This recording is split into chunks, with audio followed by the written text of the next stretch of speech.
আসসালামু আলাইকুম, সবাইকে স্বাগত জানাচ্ছি গ্লোবাল ভিউজে। আপনাদের সঙ্গে আছি আমি শরফি দিবা। আজ জানাবো আন্তর্জাতিক গণমাধ্যমে আলোচিত সংবাদ ও বিশ্লেষণ। রাশিয়ার কাছ থেকে তেল কেনার শাস্তি হিসেবে ভারতের উপর আরও অতিরিক্ত 25% শুল্ক আরোপ করেছেন মার্কিন প্রেসিডেন্ট ডোনাল্ড ট্রাম্প। বুধবার ভারতের উপর অতিরিক্ত এই শুল্ক আরোপের এক নির্বাহী আদেশে স্বাক্ষর করেন তিনি। এ নিয়ে ভারতীয় পণ্যের উপর যুক্তরাষ্ট্রের মোট শুল্কের পরিমাণ বেড়ে 50% দাঁড়িয়েছে।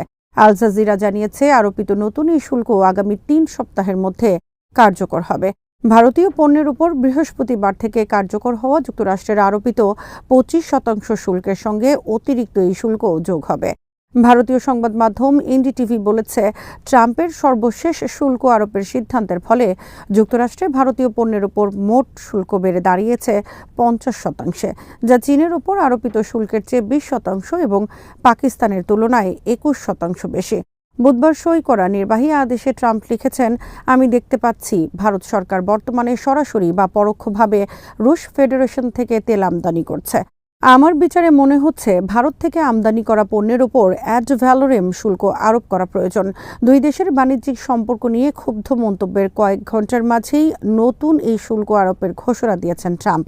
এর আগে গত 30 জুলাই ভারতকে 25% শুল্কের পাশাপাশি জরিমানা হিসেবে অতিরিক্ত আরও শুল্ক গুনতে হবে বলে হুমকি দিয়েছিলেন ডোনাল্ড ট্রাম্প। সেই সময় তিনি বলেছিলেন, রাশিয়ার কাছ থেকে তেল ও সামরিক সরঞ্জাম কেনা অব্যাহত রাখায় ভারতের উপর জরিমানা হিসেবে অতিরিক্ত শুল্ক আরোপ করা হবে। এদিকে ভারতীয় পণ্যের উপর শুল্ক বাড়িয়ে 50% করায় যুক্তরাষ্ট্রের বিরুদ্ধে ক্ষোভ প্রকাশ করেছে ভারত। আরোপিত অতিরিক্ত শুল্ককে অন্যায্য, অযৌক্তিক এবং অগ্রহণযোগ্য আখ্যা দিয়ে জাতীয় স্বার্থ রক্ষায় পদক্ষেপ নেওয়ার ঘোষণা দিয়েছে নয়াদিল্লি। রাশিয়ার প্রেসিডেন্ট ভ্লাদিমির পুতিনের সঙ্গে শিগগিরই বৈঠকে বসতে পারেন যুক্তরাষ্ট্রের প্রেসিডেন্ট ডোনাল্ড ট্রাম্প। আগামী সপ্তাহেই এই বৈঠক হতে পারে বলে জানিয়েছে হোয়াইট হাউস। ইউক্রেন যুদ্ধ বন্ধে কূটনৈতিক তৎপরতা জোরালো করার অংশ হিসেবেই এই পরিকল্পনা নেওয়া হয়েছে।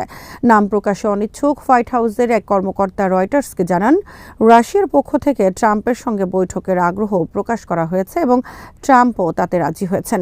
এ বিষয়ে সাংবাদিকদের ট্রাম্প বলেন, খুব শিগগিরই এমন একটি বৈঠক হওয়ার ভালো সম্ভাবনা আছে।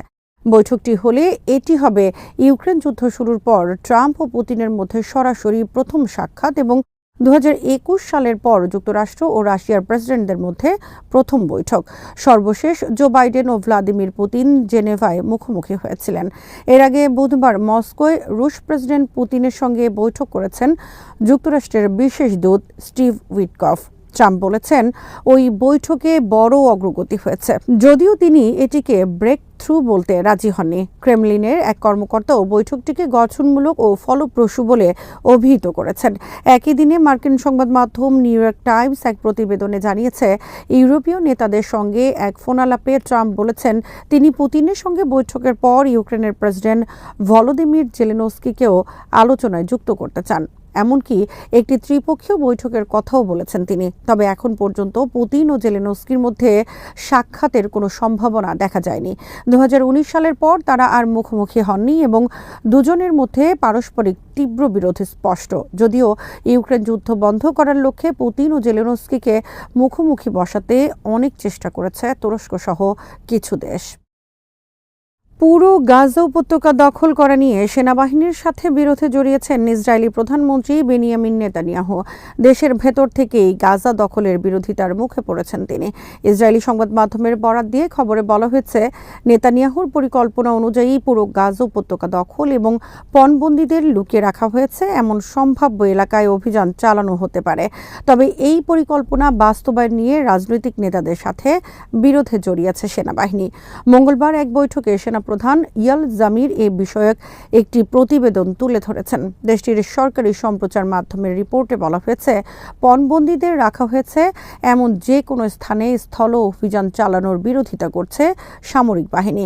ইসরায়েলি সংবাদ মাধ্যম ওয়ালের খবরে বলা হয়েছে, সেনাপ্রধান ওই বৈঠকে নেতানিয়াহুকে সতর্ক করে দিয়ে বলেন, ওইসব এলাকায় অভিযান চালাতে গেলে একটি বড় ফাঁদে পড়ার ঝুঁকি রয়েছে। আল জাজিরা জানিয়েছে, এসব নিয়ে এক পর্যায়ে নেতানিয়াহুর সাথে বিতর্কে জড়ান সেনাপ্রধান। নেতানিয়াহু কেন সেনাপ্রধানের বিরুদ্ধে মিডিয়ায় সংবাদ ফাঁস করে দিচ্ছে বা তার ছেলে কেন সেনাপ্রধানের বিরুদ্ধে পত্রিকায় কলাম লিখছে সেই প্রশ্ন করেন ইয়ার জামির। এর প্রতিক্রিয়ায় সেনাপ্রধানকে সতর্ক করে দিয়ে নেতানিয়াহু বলেন, আপনি মিডিয়ার কাছে পদত্যাগের হুমকি দেবেন না, এ ধরনের হুমকি আমি সহ্য করব না। চ্যানেল 13-এর খবরে বলা হয়েছে, নেতানিয়াহু সেনাপ্রধানকে পুরো গাজা দখলের জন্য চাপ দিলেও তিনি সতর্ক করে বলেন এতে ফাঁদে পড়ার ঝুঁকি রয়েছে এবং পণবন্দীদের মৃত্যুর আশঙ্কাও রয়েছে। তবে প্রতিরক্ষা মন্ত্রী ইসরায়েল কাটজ বলেছেন, সেনাপ্রধানের নিজের মতামত তুলে ধরার অধিকার থাকলেও রাজনৈতিকভাবে গৃহীত সিদ্ধান্ত বাস্তবায়ন করবে তার বাহিনী। কিছুদিন ধরেই পুরো গাজা উপত্যকা দখল করতে সেনাবাহিনীকে চাপ দিচ্ছেন ইসরায়েলি প্রধানমন্ত্রী। এই ব্যাপারে সম্মতি রয়েছে যুক্তরাষ্ট্রেরও। প্রেসিডেন্ট ডোনাল্ড ট্রাম্প বলেছেন, ইসরায়েল যদি পুরো গাজা দখলের জন্য এগোয় তাহলে তাতে বাধা দেবেন না তিনি। বার্তা সংস্থা আনাদুলুর প্রতিবেদনে বলা হয়েছে, গাজা দখলে নেওয়া বা না নেওয়ার সিদ্ধান্ত তিনি ইসরায়েলের উপরই ছেড়ে দিয়েছেন। এ বিষয়ে এক প্রশ্নের জবাবে ট্রাম্প সাংবাদিকদের বলেন, বাকি বিষয়গুলো সম্পর্কে আমি কিছু বলতে পারি না, এটা মূলত ইসরায়েলের উপর নির্ভর করছে। গাজা উপত্যকায় ইসরায়েলি গণহত্যা চলছেই। বৃহস্পতিবার সকালে দখলদার বাহিনীর হামলায় উপত্যকায় অন্তত 23 জন নিহত হয়েছেন বলে জানিয়েছে আল জাজিরা। সকালে বেশ কয়েক জায়গায় ড্রোন ও বিমান হামলা চালানো হয়েছে। এসব হামলায় হতাহতের সংখ্যা আরও বাড়তে পারে। এছাড়া এদিন একটি শিশুর অনাহারে মৃত্যু হয়েছে। বৃহস্পতিবার দুপুরে আল জাজিরার লাইভ আপডেটে বলা হয়, গত কয়েক ঘন্টায় গাজায় 23 জন নিহত হওয়ার খবর পাওয়া গেছে। মেডিকেল সূত্র এবং গাজা প্রশাসনের বরাত দিয়ে খবরে বলা হয়, এদিন ভোর থেকেই বিভিন্ন স্থানে বিমান ও ড্রোন হামলা শুরু হয়। এর মধ্যে খান ইউনিসের আল মাওয়াসি এলাকায় বাস্তুচ্যুত মানুষের তাঁবুতে ড্রোন হামলায় নিহত হয়েছেন 6 জন। এদিন সকালে হামলা হয়েছে গাজা সিটির সাতি উদ্বাস্তু শিবিরে, যেখানে এক শিশুসহ নিহত হয়েছে 4 জন।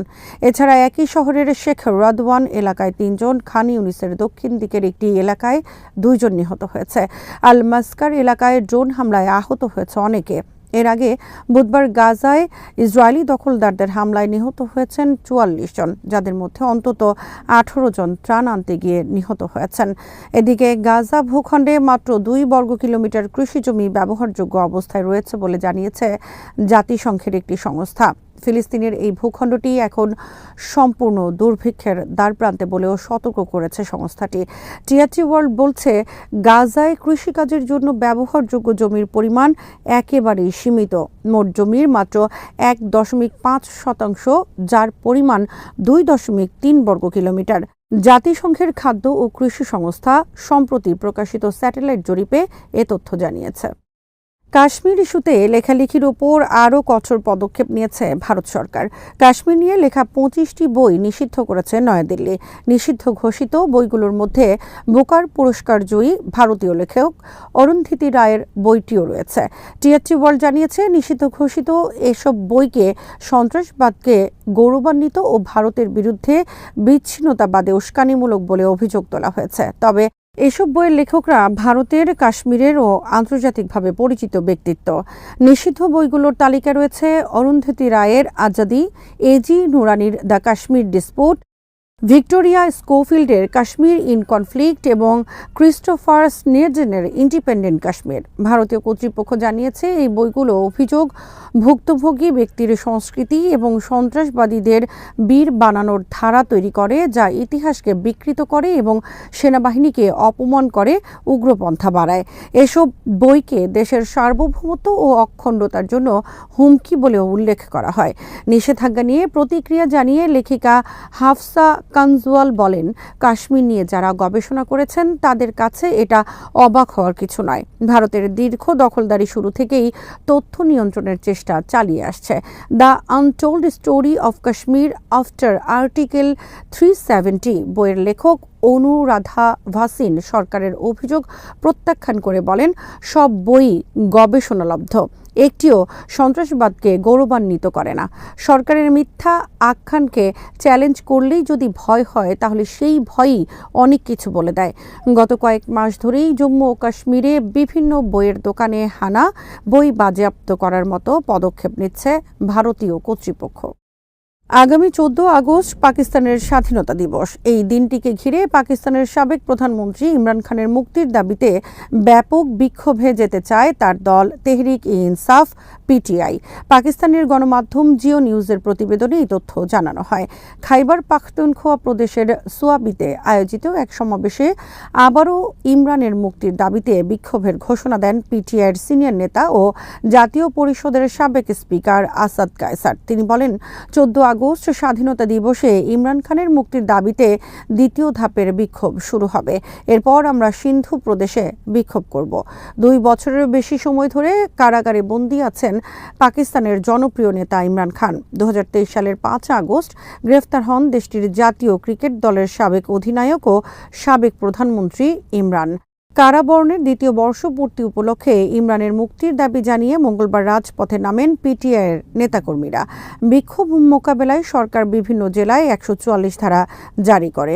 পিটিআই নেতাকর্মীদের ব্যাপক ধরপাকড়ের ঘটনাও ঘটে। গ্রেফতারকৃতদের মধ্যে পাঞ্জাব প্রাদেশিক পরিষদের 7 সদস্য ছিলেন। এর আগে পিটিআইয়ের কর্মসূচি ঘিরে ইসলামাবাদ সহ বিভিন্ন জেলায় 144 ধারা জারি করে নিরাপত্তা জোরদার করা হয়। রাওয়ালপিন্ডিতেও 144 ধারা জারি করা হয়। ওই প্রদেশের আদিয়ালা কারাগারে ইমরান খানকে রাখা হয়েছে। সোমবার দেশজুড়ে 240 জনেরও বেশি পিটিআই নেতাকর্মীকে গ্রেফতার করে পুলিশ। তাদের মধ্যে অন্তত 122 জনের বিরুদ্ধে সড়ক অবরোধ ও আইন ভঙ্গের অভিযোগ আনা হয়েছে। জিও নিউজকে এই তথ্য জানান লাহোর পুলিশের উপমহাপরিচালক ফয়সাল কামরান। পিটিআই মুখপাত্র জুলফিকার বুখারী বলেছেন, শুধু লাহোরেই 200 জনের বেশি কর্মীকে আটক করা হয়েছে। অন্যদিকে পেশোয়ারে এক বিক্ষোভ সমাবেশে খাইবার পাখতুনখোয়ার মুখ্যমন্ত্রী আলী আমিন গান্দাপুর বলেন, পিটিআই ও ইমরান খানের আহ্বানে সাড়া দিয়েছে জনগণ। এখন থেকে প্রতিদিনই বিক্ষোভের আয়োজন করা হবে। আজ এখানেই শেষ করছি। সবাই ভালো থাকুন, সুস্থ থাকুন আর দেখতে থাকুন বিডি ভিউজ। চ্যানেলটি ভালো লাগলে সাবস্ক্রাইব করুন। সংযুক্ত থাকুন আমাদের ফেসবুক পেজে। আল্লাহ হাফেজ।